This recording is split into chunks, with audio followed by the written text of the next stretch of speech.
बिस्मिल्लाहिर्रहमानिर्रहीम। अस्सलाम वालेकुम नाज़रीन, प्रोग्राम में खुश आमदीद कहते हैं। जो मामला इलेक्शन के हवाले से सुप्रीम कोर्ट ऑफ पाकिस्तान ने एक फ़ैसला दिया है 3 रुकनी बेंच ने, वो उसके अंदर आए दिन हम देख रहे हैं कि एक नई डेवलपमेंट हो रही है। आज कौमी सलामती कमेटी का इजलास हुआ।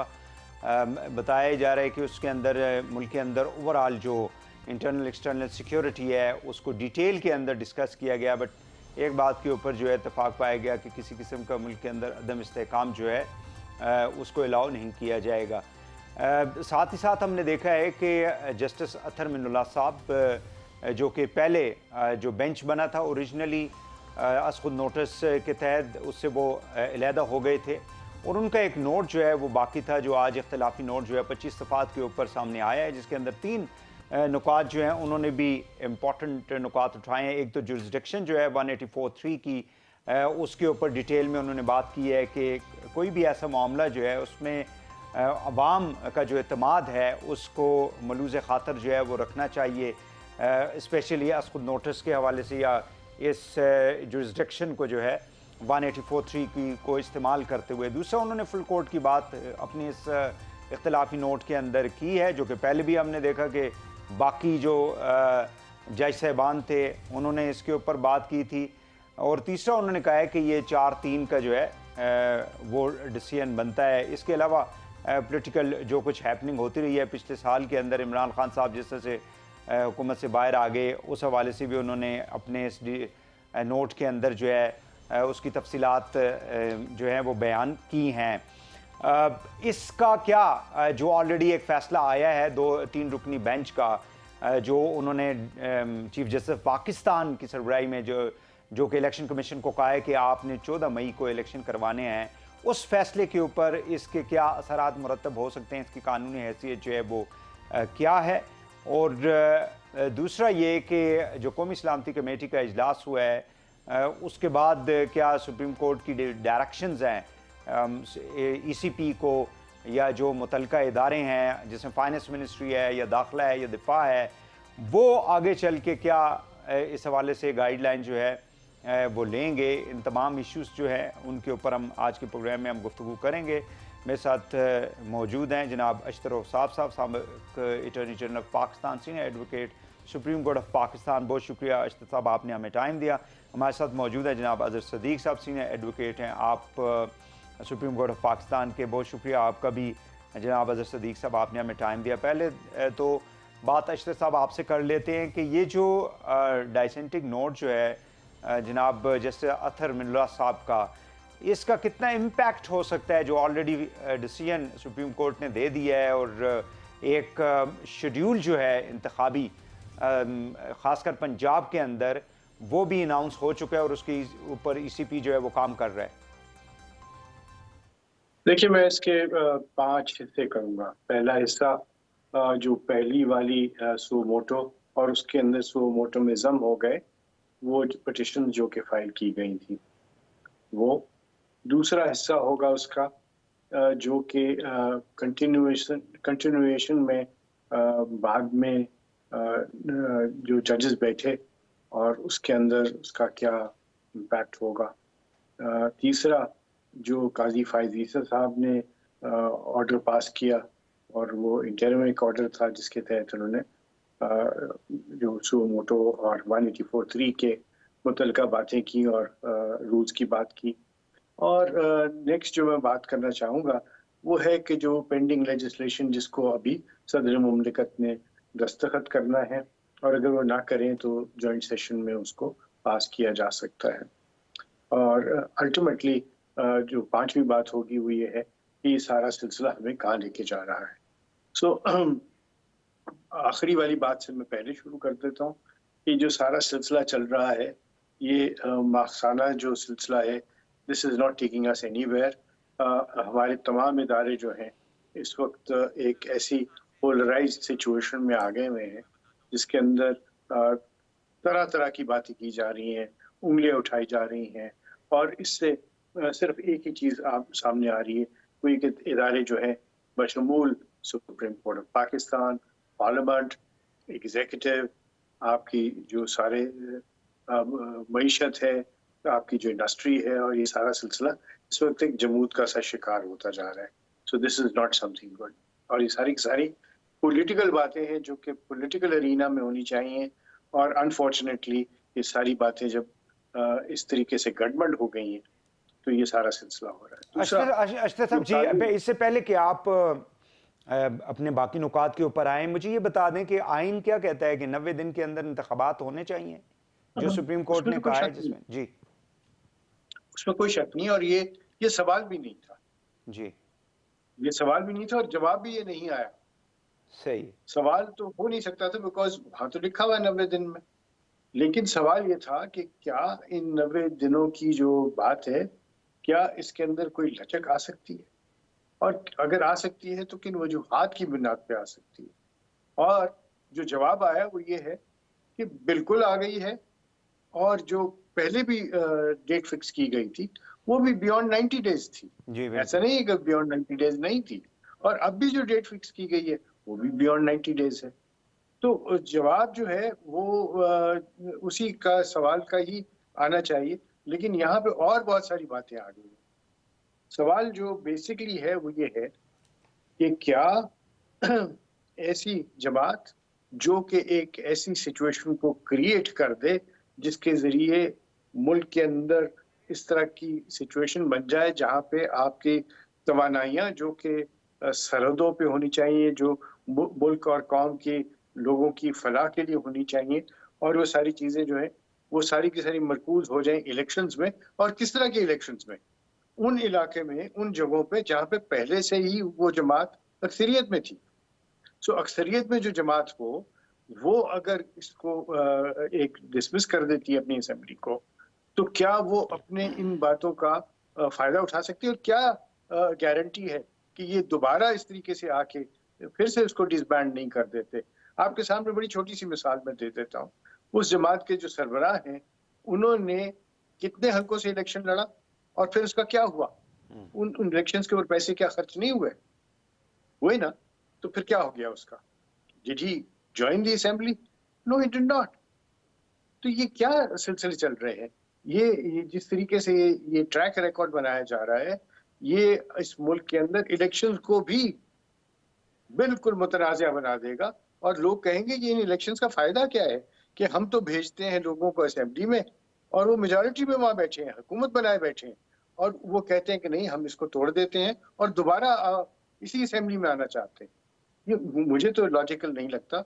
और ये शायद मेरा फील है, एक्चुअली उन्होंने देखे, उन्होंने इमरान खान साहब ने तो इसलिए ये सारा ही wanted to put the pressure on the federal government के बेसिक उनका जो एम था वो तो आपको मालूम है कि नेशनल असेंबली था। जब उनके डिप्टी स्पीकर ने जो रूलिंग भी दी, जिसको बाद में सुप्रीम कोर्ट के ऑनरेबल बेंच ने जो है उसको टर्न डाउन कर दिया और फिर उनको कहा जी कि आप ये वोट ऑफ नो कॉन्फिडेंस जो है वो आइन के मुताबिक करें।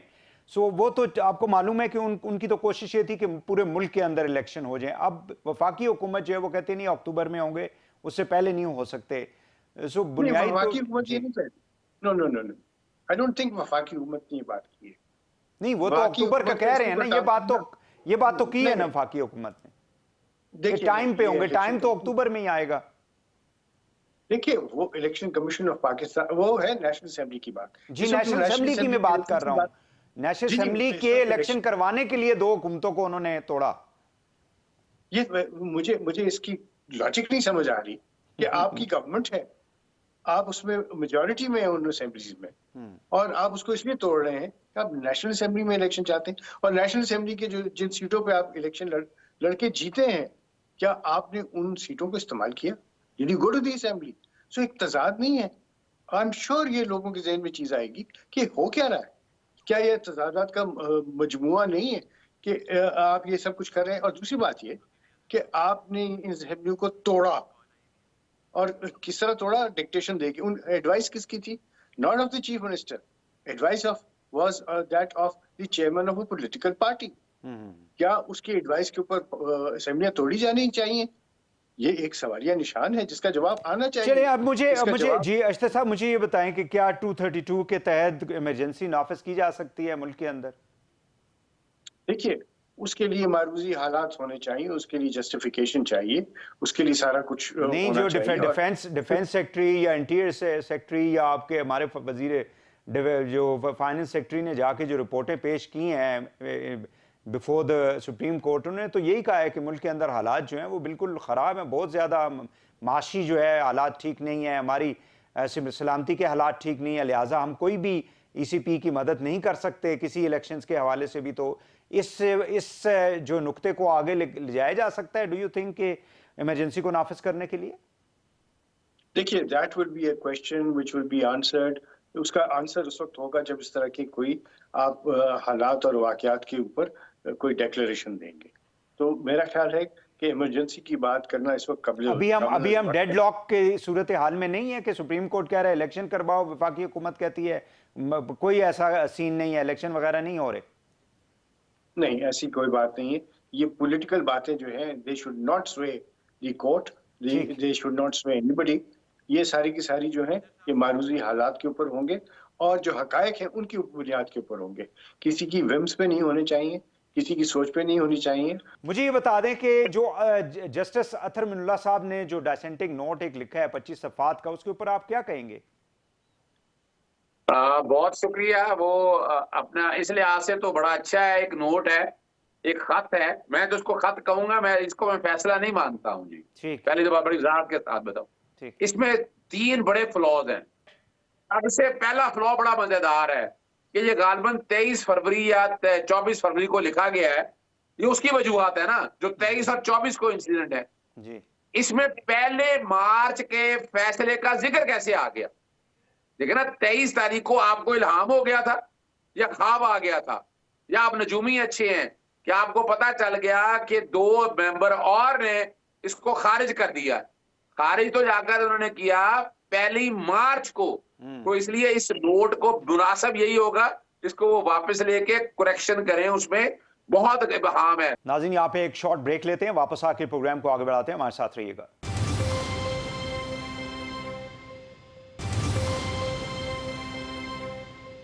Welcome back. अशतर उसाफ साहब, क्या कोई डू यू थिंक कि अगर जिस तरह की जाहिर है कि गवर्नमेंट जो है वो अभी तक उन्होंने इस फैसले को भी रिजेक्ट कर दिया, फिर उन्होंने कहा जी अमल दरामद ही नहीं हो सकता है इसके ऊपर, तो क्या तौहीन अदालत आप समझते हैं कि हो सकती है इस हवाले से किसी भी गवर्नमेंट फंक्शनरी के ऊपर? देखिए, तौहीन अदालत का जो लॉ है वो बहुत डेवलप हो गया हुआ है और उसके अंदर बड़ी क्लैरिटी से ये चीज़ें आ गई हुई हैं कि किन हालात में तौहीन अदालत लग सकती है। ठीक, इस वक्त डायरेक्शन जो है वो इलेक्शन कमीशन ऑफ पाकिस्तान को है। इलेक्शन कमीशन ऑफ पाकिस्तान अपना काम कर रहा है। ठीक, तो इलेक्शन के लिए शेड्यूल भी अनाउंस हो गया हुआ है, बाकी काम भी शुरू हो गए हुए हैं। सो इस वक्त ये तो कुछ नहीं हो रहा कि अदालत की हुक्म की अदूली हो रही है, जी, हुक्म नहीं है। जी, ठीक है। दूसरी बात यह है कि गवर्नमेंट के पास या ECP के पास या पॉलिटिकल पार्टीज के पास जो भी इस जजमेंट से, इस ऑर्डर से जो है वो नाखुश हैं या उसको उनकी रिजर्वेशंस हैं, उनके पास 3 ऑप्शंस हैं। नंबर 1 कि वो इसका रिव्यू दायर करें और मारूजी हालात बताएं और अपनी कन्विंस करें कोर्ट को कि क्यों इस ऑर्डर को रिकॉल करना चाहिए। नंबर 2, इसके अंदर जो लेजिस्लेशन है वो कुछ अरसे बाद आ जाएगी सामने। उस लेजिस्लेशन के तहत उनके पास हक होगा अपील फाइल करने का और वो अपील लार्जर बेंच के सामने जाएगी। तो वो दूसरी तरीका है। तीसरा है कि आप पार्लियामेंट के अंदर बैठ के एक लेजिस्लेशन करें, उस लेजिस्लेशन के जरिए आप इस सारी जजमेंट को जो है वो कह सकते हैं कि जिन हालात की वाकयात की बुनियाद के ऊपर ये जजमेंट आया था वो हालात और वाकयात जो हैं वो अब डिफरेंट हैं और उसके ऊपर there is a way of doing it. बड़ी लंबी तफसील हो जाएगी। ठीक है, ये 3 तरीके हैं और उसके बाद ही कोई इस तरह की सिचुएशन बनेगी। ये आई होप रेफरेंस की जो बात की जा रही है CJP के हवाले से, क्या डू यू थिंक कि अगर ऐसी कोई बात होती, बिकॉज हमने जनरल मुशर्रफ के दौर में देखा था कि रेफरेंस जो है वो इफ्तिखार चौधरी साहब के खिलाफ हुआ, फिर वहाँ पे कोर्ट बैठा लेकिन उन्होंने उनको वेंडिकेट कर दिया था इफ्तिखार चौधरी साहब को, और उसके बाद फिर देन लेट जनरल मुशर्रफ जो है उन्होंने फिर दोबारा इमरजेंसी नाफिज कर दी थी नवंबर के अंदर। तो क्या ऐसी कोई सूरत हाल बन सकती है? I hope not ji, I hope not. अभी भी मैं समझता हूँ कि मामला जो है वो उसको सुलझ जाना चाहिए। मैंने कल भी बात की थी कि इसको जो है निपटा देना चाहिए, समेट देना चाहिए। ये पोलराइजेशन हमें कहीं की नहीं छोड़ेगी। और अगर फुल कोर्ट बैठ जाए, फुल कोर्ट मैं हेयरिंग के लिए नहीं कह रहा, मैं फुल कोर्ट की बात कर रहा हूँ कि जहां भी फुल कोर्ट बैठ जाए, इसमें कोई कबाहत नहीं है जब बैठ के इन सारी बातों को कोर्ट के अंदर जो रूल्स बना दिए जाएं, कोर्ट के अंदर ही सब कुछ कर लिया जाए। कानून साजी तो हो ही रही है, लेकिन ये बातें जो हैं ये उस नहज तक नहीं जानी चाहिए, क्योंकि अगर रेफरेंस फाइल होता है तो फिर सवाल ये उठेगा कि कौन जजेस को सुनेंगे, कौन सुप्रीम जुडिशल काउंसिल में बैठेंगे, सुप्रीम जुडिशल काउंसिल की हैत क्या होगी, एंड ऑल दोज थिंग्स। तो हमारा मुल्क पहले ही एक ऐसी सिचुएशन में है जहाँ पे इकोनॉमिक सिचुएशन जो है दिन ब दिन जो है वो बहरहाल ये बिल्कुल आप सही कह रहे हैं, बट अनफॉर्चुनेटली हमारी जो पॉलिटिकल लीडरशिप है on both sides of the fence, लग तो ऐसे ही रहा है इनके फैसलों से, इनकी बातों से, इनकी स्टेटमेंट से कि they damn care about economy and the people of this country, they care about their power, power के लिए। जी हाँ, पावर के लिए सारी जंग हो रही है। और किसके लिए जंग है? लोग तो आटे के लिए, आपको मालूम है जिस तरह से मर रहे हैं लोग सड़कों के ऊपर अनफॉर्चुनेटली। अजहर सदीक साहब, मुझे ये बता दें कि मैं आपसे जानना चाहूंगा एक बात। सॉरी अजहर साहब, आपसे माजरत के साथ, I hope you will concede this time to me. मेरी दानिश में वक्त है कि हम सब इसको सीरियसली लें। तमाम स्टेक होल्डर्स बशमूल कोर्ट, बशमूल बाकी लोग इस पे बैठें। और मैं समझता हूँ कि सबसे अच्छा जो फोरम हो सकता है वो है अफ्तार के ऊपर बुला लें तमाम पॉलिटिकल पार्टीज को, जो चेयरमैन सेनेट है, और एक 1 पॉइंट एजेंडा हो, इस्तेहकाम पाकिस्तान। इस पाकिस्तान में इस्तेहकाम होगा तो फिर इलेक्शन जो हैं वो सजते और झटते हैं। अगर इस्तेहकाम ही नहीं है और ये इलेक्शंस जो हैं ये सिर्फ केओस का बायस बनेंगे, तो भाई मैं समझता हूँ कि हमें सब्र और तहम्मुल से काम लेना चाहिए। बहुत बड़ी आपने बहुत बड़ी बात की है। बट वैसे भी रमज़ान और रोज़ा जो है हमें सब्र की तलकीन करता है, बट अनफॉर्चुनेटली हमारी जो ईगोज़ हैं वो शायद अनफॉर्चुनेटली इन सारी चीज़ों से शायद वो बहुत बड़ी हैं और हम उनको दबाने की कोशिश ही नहीं करते या करना नहीं चाहते। अजहर साहब, मुझे ये बताएं कि ज्वाइंट सेशन में अगर कानून बन के आ जाता है तो फिर डू यू थिंक कि ये चीज़ें फिर रिवर्स हो जाएंगी सारी?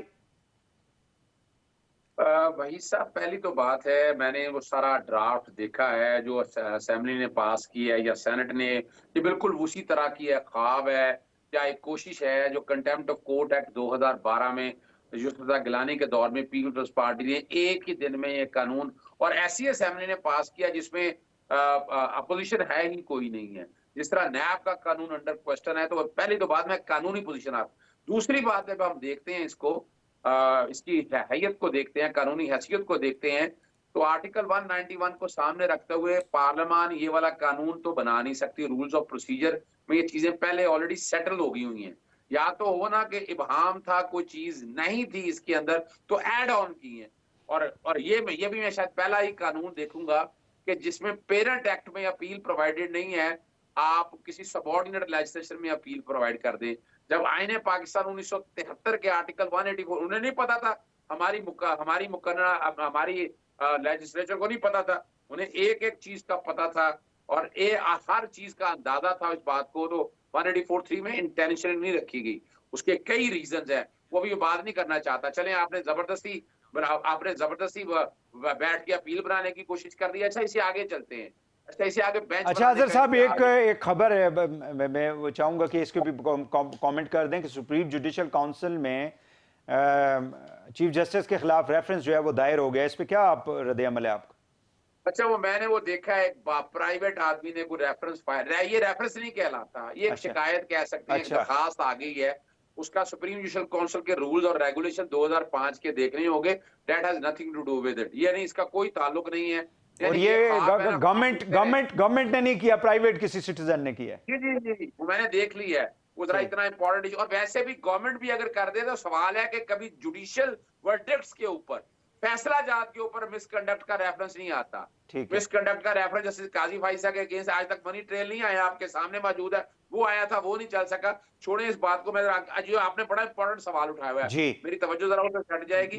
देखिए दूसरी बात आ जाती है कि पीएलडी 2022 सुप्रीम कोर्ट 306, इसमें बेंच की constitution, master of the roster, chief justice, ये सारा प्रिंसिपल तय हो चुका है और 5 मेंबर बेंच ने ये फैसला कर लिया है। तो गवर्नमेंट ये इख्तियार अपने पास कैसे ले सकती है कि कौन सा बेंच होगा, आर्टिकल 175 कहां जाएगा, या इंडिपेंडेंस ऑफ जुडिशरी की है, शरफ अफरीदी केस कहां जाएगा, अल जिहाद ट्रस्ट केस कहां जाएगा, सवाल ही पैदा नहीं होता। एक और इसके अलावा बड़ा अहम मामला है, वो है आर्टिकल 142 जो कानून साजी का इख्तियार देता है पार्लियामान को। लेकिन उसके साथ एंट्री आर्टिकल 70 में देखना पड़ेगा कि कानून बनना है तो आपको फेडरल लेजिस्लेटिव लिस्ट के मुताबिक चलना है। एंट्री 55 में लिखा हुआ है कि आप कानून साजी कर सकते हैं एक्सेप्ट सुप्रीम कोर्ट, ये लफ्ज लिखे हुए हैं। तो ये जितना भी ये कोशिश और कही, ये पर्सन स्पेसिफिक है। इसमें नवाज शरीफ को फायदा देने के लिए अपील का राइट दिया गया है, या यूसुफ रजा गिलानी को, या जहांगीर, किसी को भी देख लें आप। इसके बारे में मैं अब तक 3 खत लिख चुका हूँ, रिप्रेजेंटेशन लिख चुका हूँ, प्रेसिडेंट को भी, प्राइम मिनिस्टर को भी, चेयरमैन सेनेट को भी, कि आप वापस ले लें। आप ये आप तो अच्छा, मुझे ये बता दें, ये बड़ी टेक्निकल चीजें, आम आदमी जो है ना वो तो इसमें इंटरेस्टेड होगा कि क्या ये अब भी इलेक्शन को रोका जा सकता है या नहीं? बिल्कुल इलेक्शन को रोका नहीं जा सकता। इलेक्शन को रोकना अगर है तो उसके 2 तरीके हैं। यानी चले मैं आपके साथ, लेकिन आप चूंकि सुप्रीम कोर्ट के 2 फैसले आ गए यके बाद दीगरे, पहला 1 मार्च का, दूसरा 4 अप्रैल का, तो ये 90 दिन के अंदर तो इलेक्शन। और हाई कोर्ट सबसे पहला जो फैसला हाई कोर्ट का है, हम पता नहीं क्यों भूल जाते हैं, एक सिंगल जज ने, हम फुल कोर्ट मांगते फिर रहे हैं भाई, सिंगल जज का फैसला जो हमने लिया था, जो मैंने लिया था 10 फरवरी को, वो पढ़ लें। और आज जस्टिस मिलाना ने उसका जिक्र भी किया है। यहाँ एक दूसरा तरीका क्या है, ये जो सोचा जा रहा है, ये मई के पहले हफ्ते में बाकी असेंबलियां तहलील करने का सोच रहे हैं। वो असेंबलियां तहलील करेंगे, फिर जाएंगे सुप्रीम कोर्ट के सामने कि देखें ये असेंबलियां भी तहलील हो गई हैं, खर्चा ज्यादा आएगा, इसको इकट्ठा कर लें। लेकिन एक डेट मैं आपके सामने देता हूँ, 5 सितंबर से आगे ये मामला नहीं जा सकेगा। 5 सितंबर तक तमाम ट्रांजिशन जो है वो नेशनल असेंबली की या सूबाई असेंबलियों की वो कंप्लीट हो जाएगी।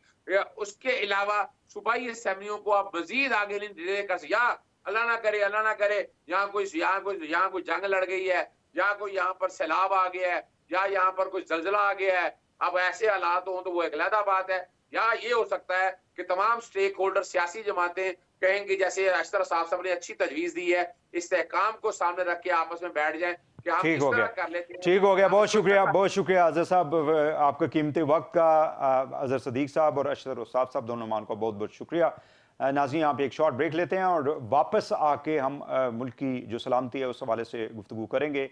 ब्रेक के बाद हमारे साथ रहिएगा।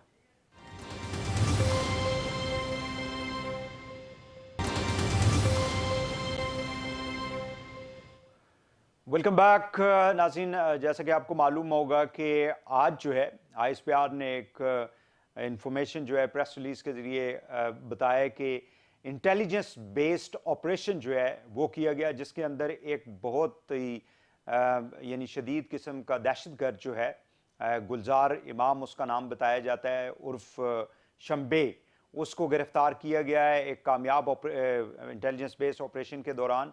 और ये जो है बलूचिस्तान नेशनलिस्ट आर्मी जो है उसको लीड कर रहा था, जो इससे पहले जो है बलूचिस्तान लिबरेशन आर्मी और बलूचिस्तान यूनाइटेड आर्मी जो है उसको मर्ज करके ये एक दहशतगर्द तंजीम जो है इस नाम से उसको बनाया गया था। इसकी सरबराही में काफ़ी ज़्यादा दहशतगर्दी के वाक़यात जो हैं वो बलूचिस्तान के अंदर हमने देखे, जिसके अंदर मासूम हमारे शहरी जो हैं वो भी शहीद हुए, जिसके अंदर हमारे जो आर्म फोर्सेस के ऑफिसर्स हैं, जवान हैं, उनके ऊपर मुख्तलिफ जगहों के ऊपर जो है वो अटैक किए जाते रहे, हमले किए जाते रहे। ये वो शख्स है जो कि फ्रीक्वेंटली अफगानिस्तान और इंडिया जो है वो ट्रैवल करता रहा। वो जाहिर है कि कुलभूषण जैसे नेटवर्क जो हैं जिसको हमारी आर्म फोर्सेस ने अरेस्ट किया था, एक सर्विंग कमांडर जो है नेवी का हिंदुस्तान का, ये उससे ये तमाम ताने बाने जो है मिलते हैं। ये बरामदाद भुगटी का नाइब भी रहा है, यानी सेकंड इन कमांड जो है, और पाकिस्तान के अंदर और खासकर बलूचिस्तान के अंदर जो है वो दहशतगर्दी करता रहा है। इस हवाले से हम गुफ्तगू करेंगे। हमारे साथ मौजूद हैं ब्रिगेडियर रिटायर्ड एडगर फिलिक्स साहब। बहुत शुक्रिया आपका ब्रिगेडियर साहब, आपने हमें टाइम दिया। सबसे पहले तो ये बताएं कि इस गिरफ्तारी से किस हद तक आप समझते हैं कि दहशतगर्दी को कंट्रोल करने में मददगार साबित होगा ये इसकी गिरफ्तारी? देखिए वहीद, गुलजार इमाम बहुत ही अहम अलहदगी पसंद लीडर है। ये जैसे आप बता चुके हैं कि बरामदाद भुगटी का नायब रह चुका है, और 11 जनवरी 2022 को जब बलोच नेशनलिस्ट आर्मी बनी, रिपब्लिकन आर्मी और यूनाइटेड बलोच आर्मी के इंजमाम से, तो ये उसका हेड मुंतखब हुआ। तकरीबन 2015 से ऑनवर्ड्स ये मुख्तलिफ दहशतगर्दी की कार्रवाइयों में इन्वॉल्व रहा है। उसने लॉ इन्फोर्सिंग एजेंसीज और बहुत से मासूम सिविलियंस को निशाना बनाया है। अनफॉर्चुनेटली बलूचिस्तान में कुछ लोग हैं जो गुमराह हो गए हैं, और उसमें वो स्टेट के खिलाफ हथियार उठा लेते हैं। ये भी उनमें से एक गुमराह कुन शख्स था। और ताने बाने तो जैसे आपने अभी अपने इंटरव्यू में बताया कि इसके अफगानिस्तान से और रॉ से मिलते हैं। अफगान पासपोर्ट पे ये गुलनवीद के नाम से 2017 में इंडिया भी जा चुके हैं, और वहाँ पे उन्होंने ट्रेनिंग हासिल की है। तो कामयाबी तो बहुत भरपूर है और बहुत अहम है, क्योंकि बीएनए एक बहुत बड़ी, नॉट इन नंबर्स, लेकिन जो काम वो करते हैं उसके लिहाज से एक बहुत ही मुतशद्दद और अलहदा पसंद जमात थी। और इसके पकड़े जाने से बहुत सारे और ग्रुप्स जो इनके साथ राब्ते में थे, इनके लिंक्स थे, वो भी उनकी कार्रवाइयाँ भी जो हैं वो आहिस्ता आहिस्ता मान पड़ती जाएंगी।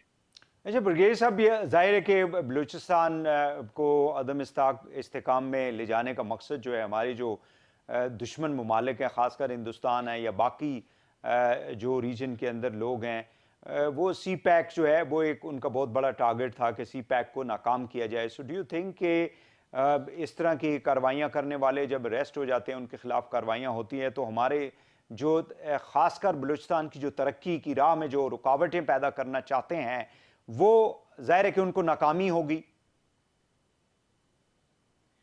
हाँ जी, इसमें तो कोई शक नहीं कि हमारी कामयाबी जो है वो दुश्मन की नाकामी है। जब भी आप गुलजार इमाम या इस जैसे लीडर्स को पकड़ते हैं, तो जो दुश्मन की कोशिशें हैं और जो उसके मजमूम इरादे हैं, उनको एक धचका लगता है। सीपैक एक गेम चेंजर है, इसमें कोई शक नहीं है। सीपैक जो है, बीआरआई जो है, उसका एक फ्लैग बेरर प्रोजेक्ट है। सीपैक बनेगा तो उसके बाद बीआरआई अपनी तकमील को पहुंचेगी। तो ये पहला पैग है उस क्लॉक में। जहां तक पाकिस्तान का ताल्लुक है, तो जाहिर तौर पे सीपैक से बहुत खुशहाली पाकिस्तान में आ सकती है। और पिछले सालों में बहुत काम हुआ भी है, लेकिन अनफॉर्चुनेटली बीएलए, बीआरए, बीएनए और इस तरह की जो पाकिस्तान के और बलूचिस्तान के जो अज़ाइम हैं, उनके खिलाफ जब काम करती है तो उसको धचका पहुंचता है। अब उम्मीद है कि शंबे के पकड़े जाने से बहुत सारे और लिंकेजेस निकलेंगे, और बहुत सारी और पार्टीज जिनके साथ वो ताल्लुक में हैं और राब्ते में हैं, उनका इंकशाफ कुछ का हो चुका है आई एम श्योर, और कुछ का हो रहा है। तो उससे ज़ाहिर तौर पे दुश्मन की कार्रवाइयाँ जो हैं वो मान पड़ती हैं। और सीपैक का ऑपरेशनल होना बहुत ज़रूरी है, बिकॉज इससे पाकिस्तान का मुस्तकबिल जो है वो जुड़ा हुआ है। और इसीलिए हिंदुस्तान और हमारे बाकी दुश्मन जो हैं वो दिन रात बरसरे पे कार हैं कि किस तरीके से सीपैक जो है उसको बंद किया जाए, रोका जाए, और इससे पाकिस्तान का भी नुकसान होगा और ज़ाहिर तौर पे चीन का भी इससे नुकसान होता है। बहुत शुक्रिया ब्रिगेडियर रिटायर्ड एडगर फिलेक्स साहब, आपने हमें बड़े इंपॉर्टेंट इशू के ऊपर जो है वो अपने ख्यालात का इजहार किया। आपने हमारे नाज़रीन के लिए, नाज़रीन आज के लिए इतना ही। प्रोग्राम से वहीद हुसैन को इजाज़त दीजिए, कल दोबारा आपसे मुलाकात होगी। अल्लाह हाफिज़।